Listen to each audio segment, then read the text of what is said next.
Ce matin, on va poursuivre parce qu'on a commencé il y a quelques semaines de ça concernant le millénium.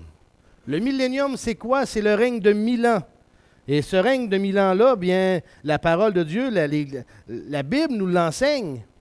Et pour ceux et celles qui, juste pour avoir une idée, voyez, vous avez ici ce qu'on appelle le plan de Dieu dans l'histoire. Autrement dit, depuis le tout début, jusque dans le futur, bien entendu, pour nous autres. Donc, l'éternité passée et l'éternité future, d'un bout à l'autre de cette ligne-là, qui est la ligne du temps, bien, à travers toute l'histoire biblique, depuis Adam, ensuite on a eu la chute de l'homme, on a eu après ça le temps de... Il y a eu le temps de Noé, après ça, il y a eu Abraham, il y a eu Moïse, et ainsi de suite, Jésus-Christ avec la croix, et l'ère de l'Église dans laquelle nous sommes ici, dans ce demi-cercle-là. Bien, tout ça, plusieurs siècles ont passé, et nous, on a étudié cette période-là plus précisément depuis plusieurs semaines maintenant. Et là où ce qu'on en est rendu dans notre histoire, ou bien dans le plan de Dieu pour l'histoire, on est au début du millénium ici. Donc, l'administration de cette dispensation-là a changé. Il y a beaucoup de choses qui ont changé. Le Seigneur est revenu en gloire. Il s'est installé sur son trône. Et c'est ce qu'on regarde ce matin. Et on a vu qu'il y a eu les noces de l'agneau. Et là, ce matin, justement, on regarde comment l'administration de cette période-là, comment ça va se procéder, comment ça va se produire, comment ça va se faire?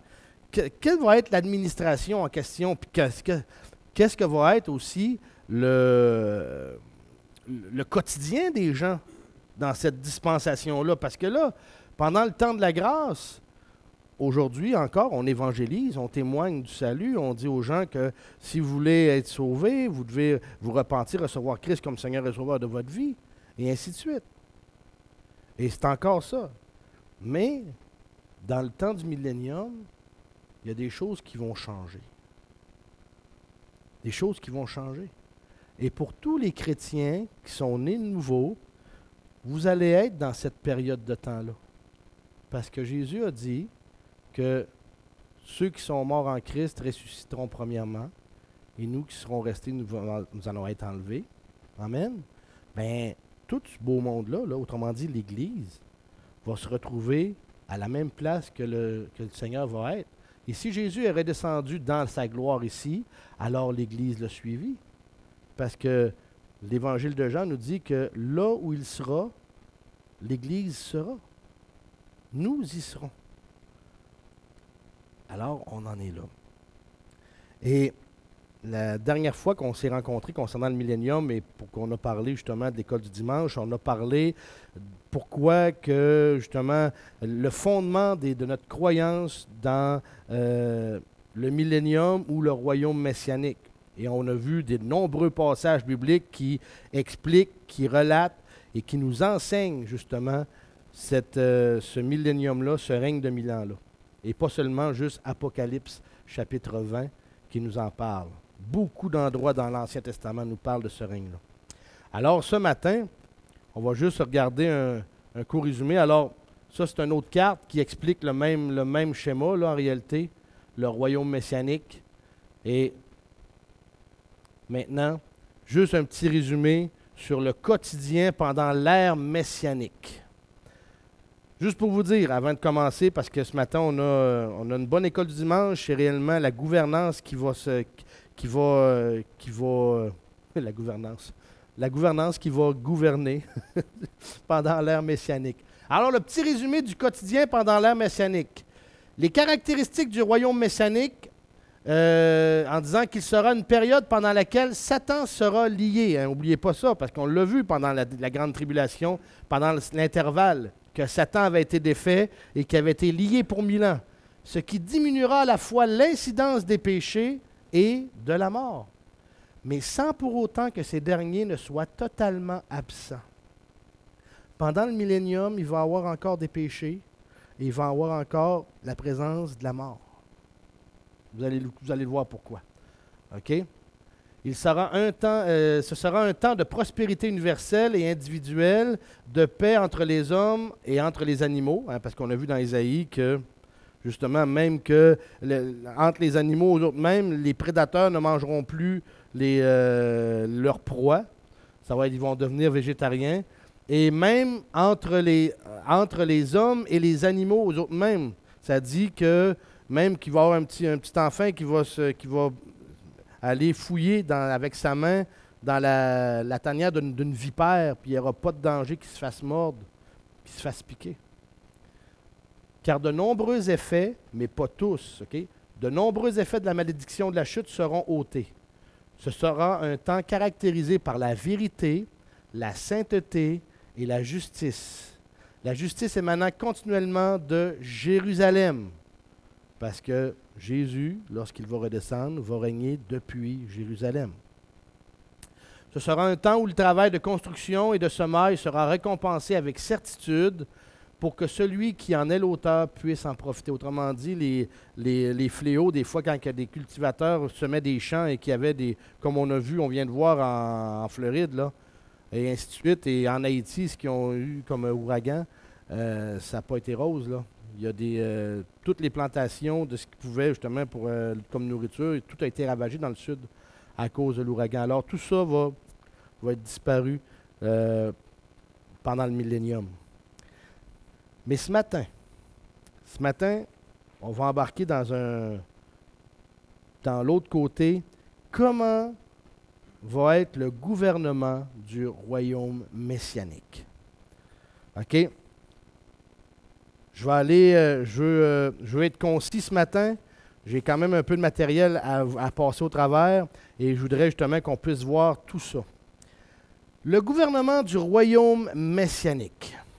Vous savez, le royaume messianique va être gouverné par une monarchie absolue, pas une démocratie. Parce que le Seigneur et Sauveur, ça va être Jésus qui va régner en roi et maître. Point final. Dont la chaîne et les pouvoirs de commandement seront bien définis. Le monarque absolu sera la personne de Jésus le Messie, tandis que le reste du pouvoir sera divisé en deux. OK? Divisé en deux. Un parti juif et un parti non juif, exerçant chacun leur pouvoir. Et ces deux partis peuvent être schématisés comme ça. Parce que c'est une autre administration. C'est une autre administration. Et ce matin, on va débuter justement concernant l'explication de ce type de gouvernement-là. Comment ça va être, comment ils vont administrer pendant le millénium. Et ce gouvernement-là, en passant, va administrer pas seulement un pays, toute la planète. Toute la Terre au grand complet. Encore une fois, c'est le millénium. On est rendu une étape plus loin dans l'histoire biblique. Alors, regardons ce qu'il y en est ce matin. Première des choses, le roi, le Seigneur et Messie Jésus. Le fait que le Messie doive occuper le trône de David et régner sur le peuple d'Israël ainsi que sur tous les gentils est un enseignement bien clair, aussi bien dans l'Ancien que dans le Nouveau Testament. Et on va discuter de tout ça un peu plus tard, mais c'est un enseignement qui est très, très clair, autant dans l'Ancien que dans le Nouveau. Et je vais vous dire une chose, pas beaucoup d'enseignants n'embarquent sur ce domaine-là, ce qu'on est en train d'étudier ce matin. Pourtant, dans la Bible, il y a beaucoup de mentions. Vous allez voir, on va passer à travers des versets qu'on utilise régulièrement, mais qui concernent cette époque-là. OK? Par rapport à ça. Alors, je n'ai pas entendu beaucoup d'enseignants embarqués dans ces enseignements-là. Honnêtement, là, donc, on est privilégié ce matin, gloire à Dieu, de pouvoir toucher à ça. Alors, regardons un peu plus loin. Le Messie arrive, le Messie s'installe, la mise en place du trône, c'est ce qu'on regarde. Psaume chapitre 2, versets 6 à 8, on l'a sur le tableau en avant, ça dit ceci. « Et moi, dira-t-il, j'ai sacré mon roi, sur Sion, ma montagne sainte. Je publierai le décret de l'Éternel, il m'a dit, tu es mon fils. Aujourd'hui, je t'ai engendré. Demande-moi et je te donnerai les nations pour héritage et pour possession les bouts de la terre. » OK? Ce verset-là, ou ces versets-là, fait simplement mettre en contexte le fait que, ce que je viens de dire, même si le trône du Messie va être érigé à Jérusalem, son règne va s'étendre au-delà des frontières d'Israël et va toucher toute la terre et toutes les nations. J'ai un exercice à vous faire faire. Si vous êtes quand vous serez à la maison, là, puis si vous avez justement une map monde, OK? Prenez le temps de regarder, déroulez votre map monde et prenez le temps de regarder où est le milieu des terres. Ça veut dire, quand on regarde toute la terre au complet, l'Amérique du Nord, l'Amérique du Sud, l'Asie, l'Afrique, et regardez où se trouve le centre de tout le territoire, de toute la terre. C'est Israël. Je vais vous dire, c'est spécial de voir ça. À un moment donné, je regardais la map monde. Hein? Mais c'est bien trop vrai. C'est Israël qui est en plein milieu. Si vous regardez avec de toutes les directions, là, c'est ça. Alors, c'est spécial de réaliser ça par rapport au fait que, justement, même, comme je dis, quand le Messie va s'installer à Jérusalem, ben, son règne va s'étendre partout. Va s'étendre dans toutes les directions. Ce verset-là de Psaume chapitre 2, verset 8, nous enseignait cet aspect-là important. Mais encore une fois, cet aspect-là du Psaume chapitre 2 nous enseigne par rapport au millénium. Puis pourtant, c'est un psaume qu'on utilise souvent puis qu'on lit souvent.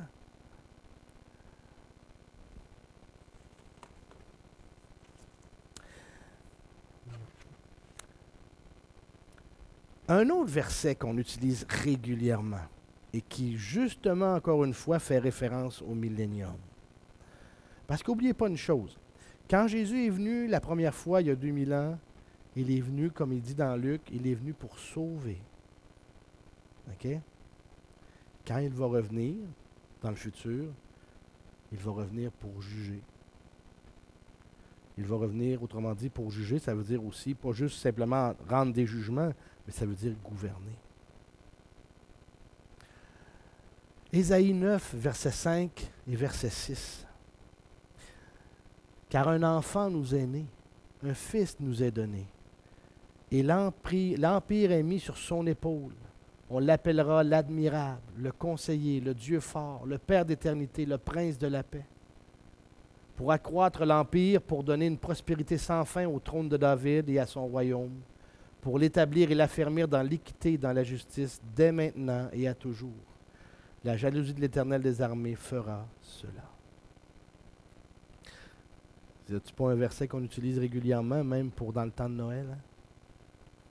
Mais pourtant, ces versets-là nous indiquent une chose. Ça va être les titres que le Messie va porter dans le millénium.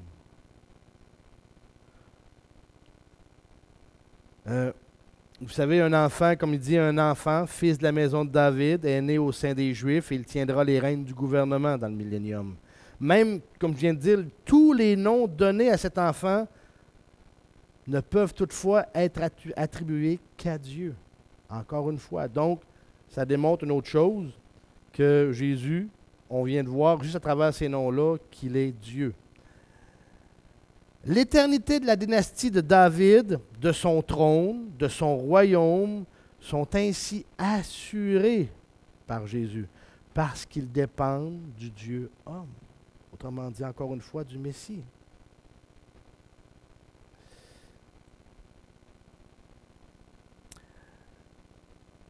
L'autorité et la paix de son gouvernement ne cesseront de croître, de grandir.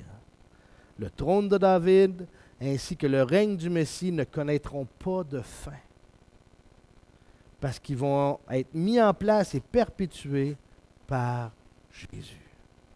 Wow! Alors, le trône qui va s'établir dans le millénium va être un trône qui va être insurpassable. Il n'y aura pas personne qui va pouvoir renverser ce gouvernement-là. Il n'y aura pas personne qui va pouvoir justement corrompre ce gouvernement-là. Il n'y aura pas personne qui va pouvoir acheter ou donner des pots de vin ou quoi que ce soit d'autre à ce gouvernement-là. Parce qu'on voit qu'il va être gouverné par le roi, le Messie Jésus-Christ. Amen. Comme on vient de le dire, là, on parlait des choses concernant son roi, son gouvernement. Regardons justement les caractéristiques de son règne. Jésus se met en place, s'installe sur le trône. Comment va être sa gouvernance maintenant? Apocalypse 12, 5. Or, elle enfanta un fils qui devait gouverner toutes les nations avec un sceptre de fer. Et son enfant fut enlevé vers Dieu et vers son trône. OK. Apocalypse 12, vous vous rappelez de la vision de la femme qui était dans le ciel avec des étoiles autour de la tête, qui était en train d'enfanter, qui avait un dragon qui était là, qui voulait dévorer l'enfant qui allait naître? Hein, vous vous rappelez de cette vision-là que l'apôtre Jean avait vue? Ben, c'est justement par rapport à ça. Et cette vision-là, encore une fois, parce que là, quand il a vu la vision, l'information qu'il transmettait, c'était l'information qui s'en allait vers qu'est-ce qu'il allait avoir dans le millénium. Et elle enfanta un fils qui devait gouverner toutes les nations avec un sceptre de fer. Est-ce que quand Jésus, la première fois qu'il est venu, il a gouverné la planète au complet? Non. Est-ce qu'il a administré un gouvernement quelconque? Non, parce qu'il était venu seulement pour sauver. Alors, ici, elle enfanta un fils qui devait gouverner toutes les nations avec un sceptre de fer. Là, on est en train de parler de Jésus, mais à sa seconde venue.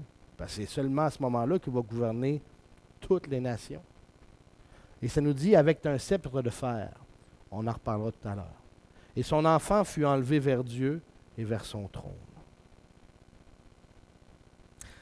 Alors, les caractéristiques du règne du Messie pendant ce millénium-là.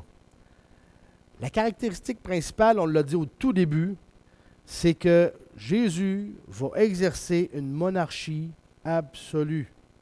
C'est un roi. C'est pas comment je peux dire, il n'y aura pas de Sénat ou il n'y aura pas de vote à main levée pour dire ah, Seigneur, moi, je ne suis pas d'accord avec toi, je pense qu'on devrait faire ça à la place. Il n'y aura pas de démocratie comme ça. Il est Dieu, il est parfait. Et toute décision, tout jugement, toute chose qu'il va rendre va être parfait, juste et saint. Alors, il n'y aura pas besoin d'avoir de discussion pour savoir quelle est la meilleure décision à prendre. Jésus va régner avec un sceptre de fer. Et pourquoi? Pourquoi qu'il parle d'un sceptre de fer ou une verge de fer? C'est que le règne du Messie tenant une verge de fer sera rendu nécessaire vu l'existence d'une grande diversité de nations et à cause de la nature pécheresse des personnes qui les peupleront.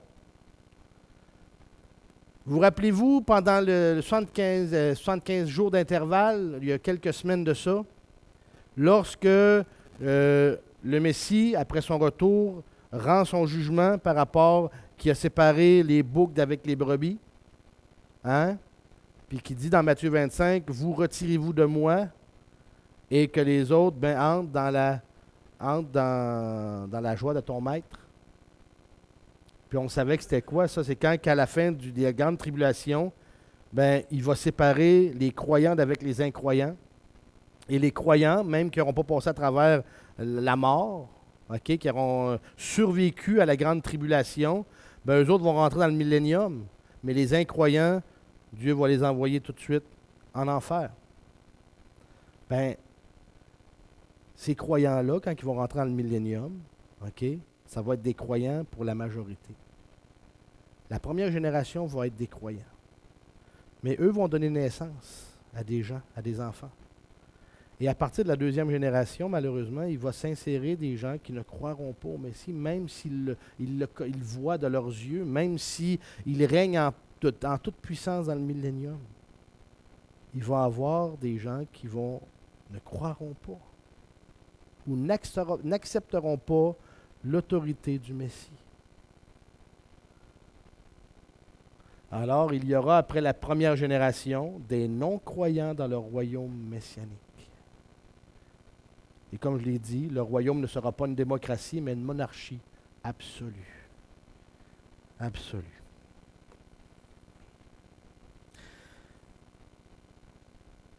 Psaume 72. Psaume 72.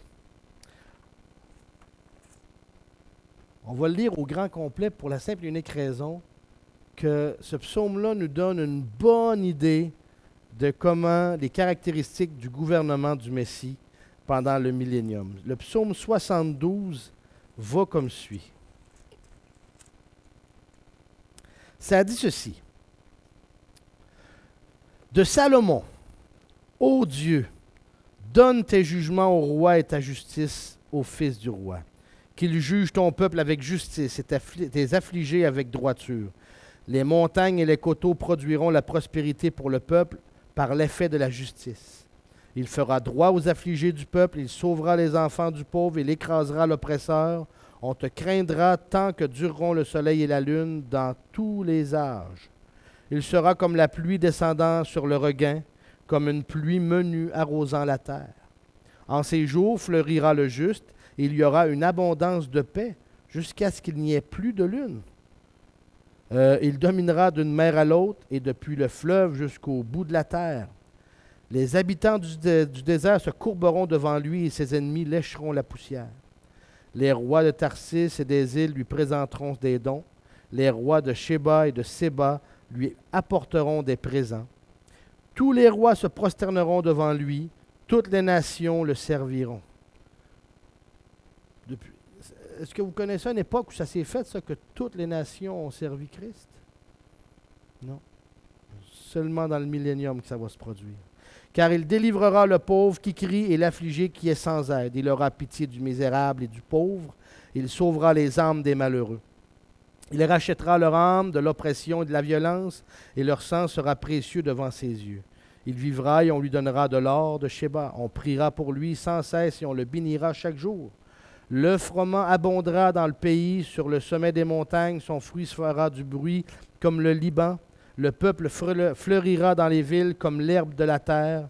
Son nom subsistera toujours, son nom se propagera tant que luira le soleil. On invoquera son nom pour bénir, toutes les nations le diront bienheureux.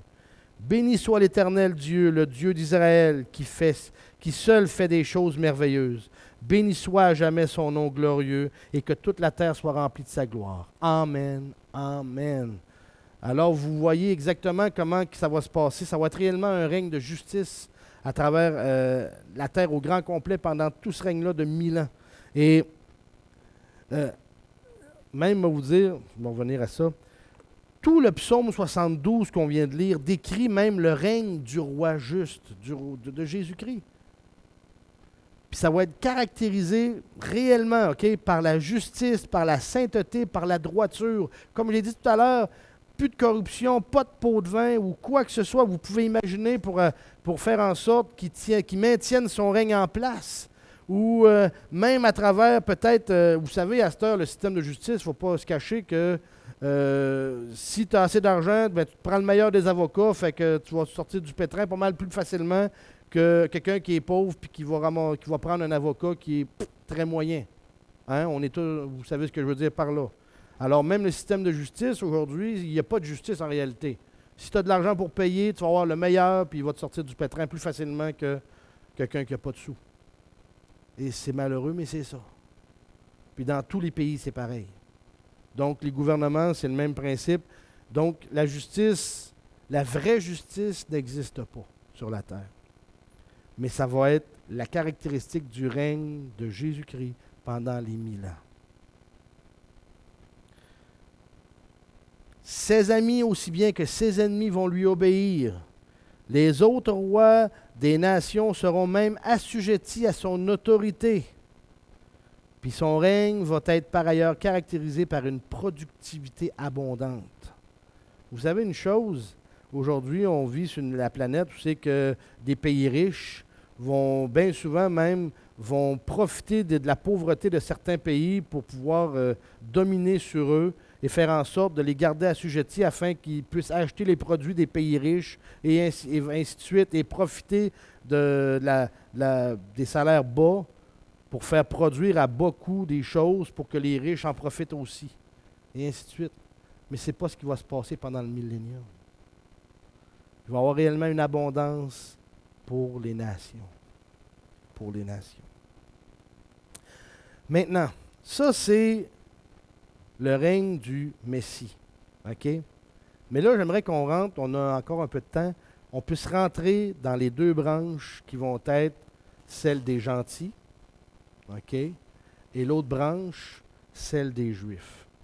Vous allez voir, ça va se faire facilement et vous allez comprendre que cette gouvernance-là, OK, on sait que c'est une monarchie absolue, mais ça n'empêche pas qu'à travers une monarchie absolue, OK, un roi, quand il transmet sa chaîne d'ordre ou sa chaîne de commandement, ben, lui-même établit, OK, sa hiérarchie qui vont retransmettre les ordres que lui va donner. C'est ça qu'on regarde. Dans le gouvernement du Messie, il va y avoir une branche, la branche des gentils. C'est quoi un gentil? C'est un non-juif. OK? C'est tout simplement ça. Un gentil, c'est un non-juif. Quelqu'un qui ne descend pas d'Abraham, Isaac et Jacob. Ça, c'est un gentil. Et dans la branche des gentils, l'Église va avoir un rôle. Va avoir un rôle. Oui, on va être avec le Messie, mais on va avoir un rôle. L'Église et les saints de la tribulation. Vous rappelez-vous, là, avant de passer à ce verset-là, vous rappelez-vous d'avoir lu dans les évangiles, quand que le Seigneur donne des paraboles et il dit, j'ai donné 5 talents, 1, 2 talents, et ainsi de suite. Puis à la fin, il dit, c'est bien bon et fidèle serviteur, je te donnerai le gouvernement de 10 villes, ou le gouvernement de 5 villes, ou le gouvernement... C'est pas pendant qu'on va être au ciel qu'on va gouverner ces villes-là ou qu'on va régner pour justement administrer ces villes-là. C'est pendant le millénium. D'accord? Alors, c'est juste pour vous faire parce qu'on a tous lu ces paraboles-là dans le passé, et c'est juste pour vous faire un lien, pour vous montrer que ça va se passer pendant le millénium. Mais là, revenons à Apocalypse chapitre 20. Apocalypse chapitre 20, verset 4 jusqu'au verset 6, va comme suit. Et je vis des trônes sur lesquels s'assirent des personnes. Et il leur fut donné de juger. Je vis aussi les âmes de ceux qui avaient été décapités pour le témoignage de Jésus et pour la parole de Dieu, et ceux qui n'avaient point adoré la bête, ni son image, et qui n'avaient point pris sa marque sur leur front ou à leurs mains. Et ils vécurent et régnèrent avec Christ 1000 ans. Oh, on a une mention du 1000 ans ici, là, du millénium. Mais le reste des morts ne ressuscita point jusqu'à ce que les 1000 ans fussent accomplis. C'est là la première résurrection. Heureux et saints ceux qui ont part à la première résurrection. La seconde mort n'a point de pouvoir sur eux, mais ils seront sacrificateurs de Dieu et de Christ et régneront avec lui 1000 ans. OK. Prenons ça et regardons justement le rôle de l'Église au sein du règne millénaire du Messie. Ce qu'on vient de lire ici, dans Apocalypse chapitre 20, on voit que Jean est en train de décrire les saints qui vont régner avec le Messie. OK? Le premier groupe qui est question, c'est qu'il est question de ceux qui ont été jugés, les mêmes qui auront été enlevés quelque temps avant la grande tribulation. Et ceux qui ont été enlevés avant la grande tribulation, c'est l'Église. C'est l'Église. Donc, c'est le premier groupe qu'on vient de voir ici dans Apocalypse chapitre 20. C'est l'Église qui va faire partie du gouvernement ou de la branche des gentils du gouvernement du Messie. L'autre groupe, c'est vrai, on va le tourner au bord. L'autre groupe par rapport à ça, qui va être dans le gouvernement des gentils, c'est celle-ci, Les croyants martyrs de la première moitié de la tribulation. Vous savez que la tribulation a duré 7 ans et qu'il y a des morts martyrs dans le premier 3 ans et demi et qu'il va y avoir des morts martyrs dans le deuxième 3 ans et demi. OK? La deuxième catégorie, les croyants martyrs de la première moitié de la tribulation, sont des saints qui régneront aux côtés du Messie, ceux qui avaient été égorgés à cause de la parole de Dieu et du témoignage rendu. Il s'agit ici des croyants martyrs de la première moitié de la tribulation. Et c'est ceux-là dont il est fait mention dans l'ouverture du 5e sceau. Vous rappelez-vous, c'est quoi le 5e sceau?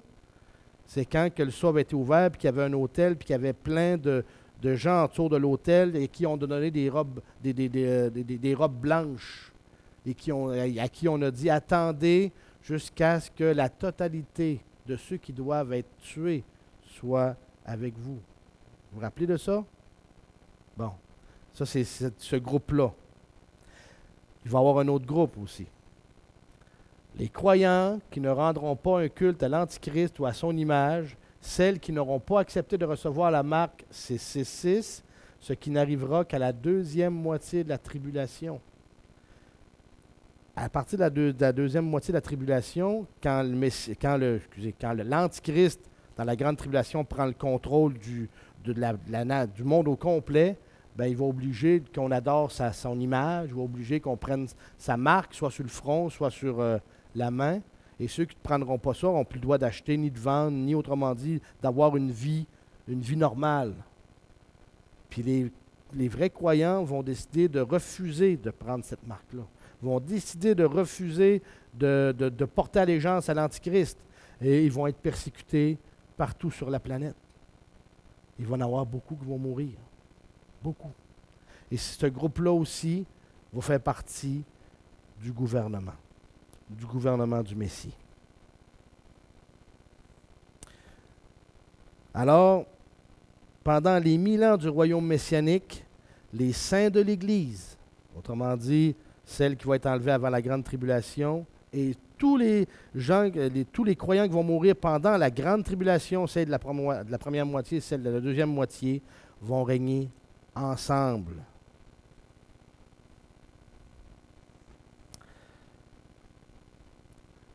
Maintenant, alors la chaîne de commandement est en train de s'établir, là. OK? Est en train de s'établir. On voit que Christ est à la tête et ceux qui vont recevoir la première chaîne de commandement, premièrement, ça va être l'Église ainsi que les saints de la grande tribulation qui vont transmettre la chaîne de commandement maintenant parce que les nations, en se multipliant de nouveau sur la terre, quand les croyants ont été sur la terre, ben, qui vont se mettre à avoir des enfants, ben, ça va refaire des nations pendant les 1000 ans.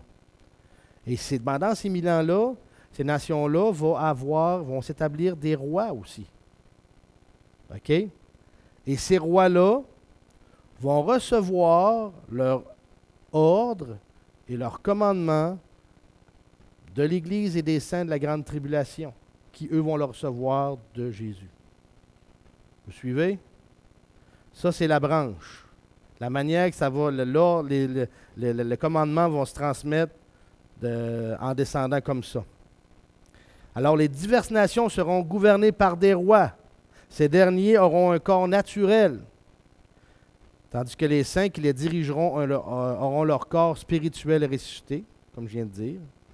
Et ainsi, tout en exerçant une autorité suprême sur leur nation, chaque roi sera lui-même sous l'autorité de l'Église et des saints de la tribulation. Maintenant, et je termine avec ça ce matin, la branche juive du gouvernement. Et c'est comme ça que ça va se passer tout le long du 1000 ans, là. Tout le long du 1000 ans. Peut-être que nous autres, on est moins à l'aise avec ça parce qu'on est habitué à avoir des démocraties et des gouvernements qui changent constamment. Mais c'est pas de même que ça va se passer pendant le millénium. Alors, du côté des Juifs maintenant, du côté des Juifs, ben, il y en a un qui va être un roi puis un prince qui va gouverner la nation juive. Oui, Jésus le Messie, mais il va avoir, on va dire comme on dit, un sous-roi. Et ce sous-roi-là, c'est qui? C'est David. David. Ézéchiel 34, verset 23-24 dit, « J'établirai sur elle un seul pasteur qui les paîtra, David, mon serviteur, et il les paîtra, il sera lui-même leur pasteur. Et moi, l'Éternel, je serai leur Dieu, et David, mon serviteur, sera prince au milieu d'elle. Moi, l'Éternel, j'ai parlé. » Wow! Il n'y aura plus de division entre les deux royaumes. Vous vous rappelez, quand Salomon est mort, Israël s'est séparé en deux. Il y a eu Juda avec d'un côté, et il y a eu les 10 autres tribus de l'autre côté qui a été appelé Israël. Mais il n'y aura plus de division comme ça. Tout va être revenu ensemble pour les Juifs. Là, je parle pour les Juifs. Là. Tout va être revenu ensemble, d'un même bloc. La nation sera réunifiée et aura un dirigeant à sa tête, David ressuscité. David ressuscité. Là, je vais vous surprendre.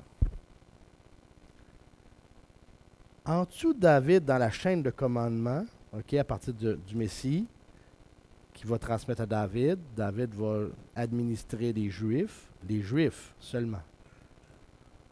Mais en dessous de David, les 12 apôtres. Comment ça, les 12 apôtres? Les 12 apôtres à la tête des 12 tribus. N'oubliez pas une chose, que les apôtres sont des Juifs, croyants, mais des Juifs. Quand ils sont devenus des croyants, des Juifs messianiques, ils n'ont pas perdu leur origine juive.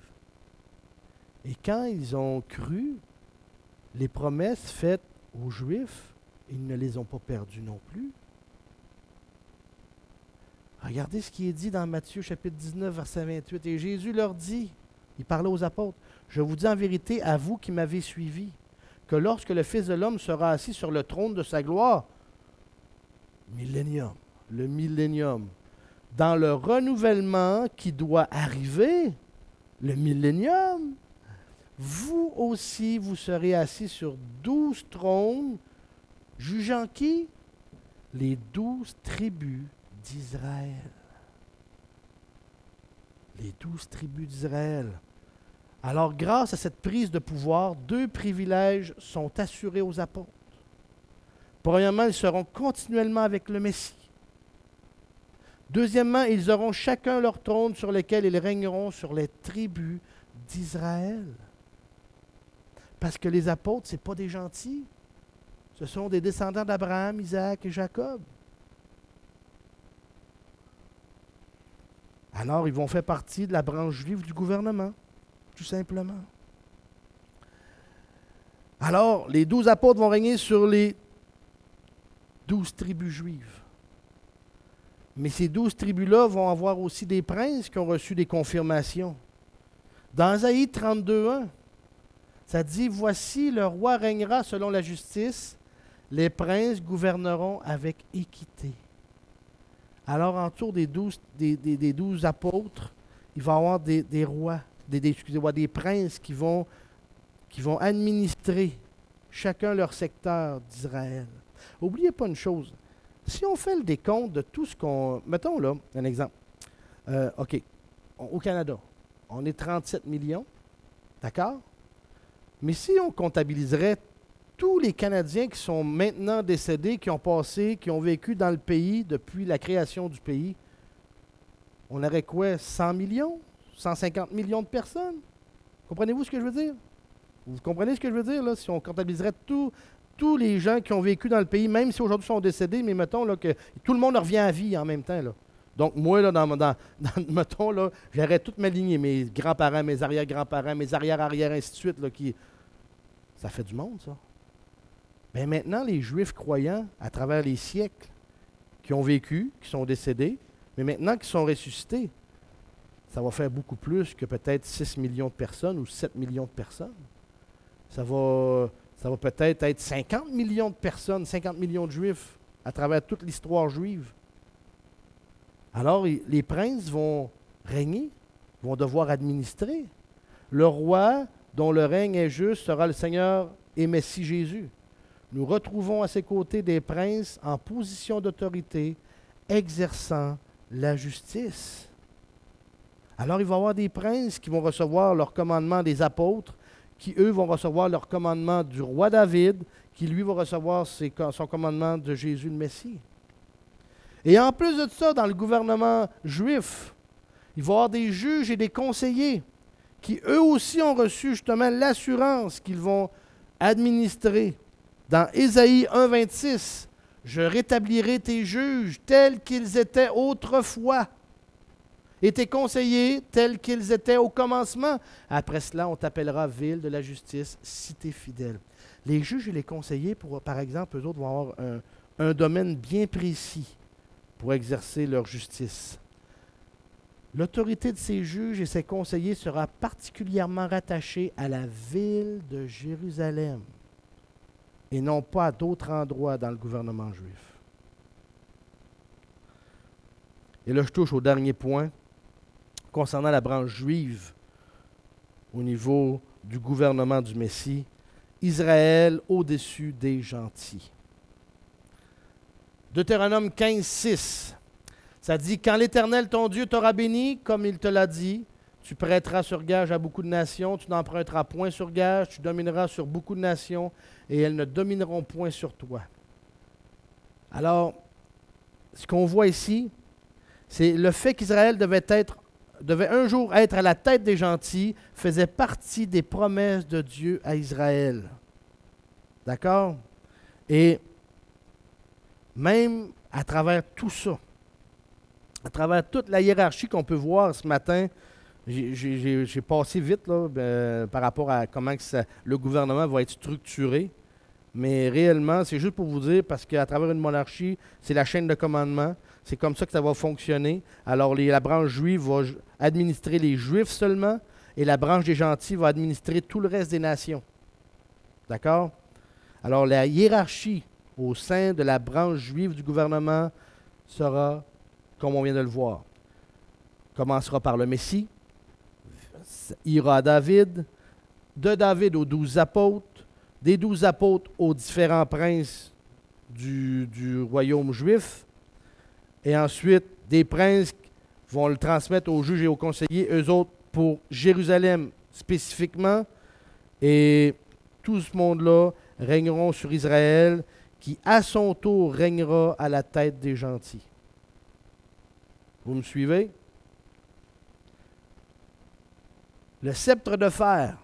Le sceptre de fer, qui est l'emblème du gouvernement dans le royaume messianique, sera mis en place et assuré par les différentes instances et les différentes autorités qu'on vient de voir ce matin.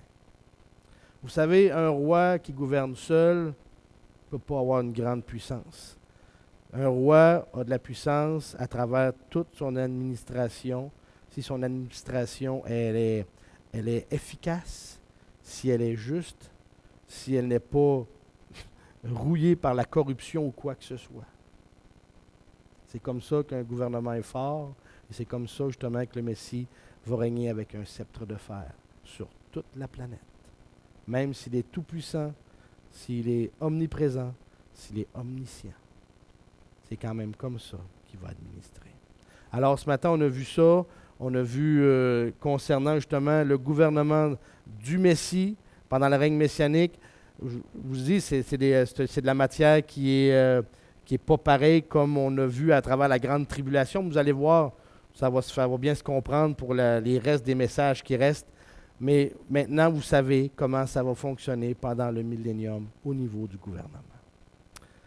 On va s'arrêter ici ce matin. On va prier.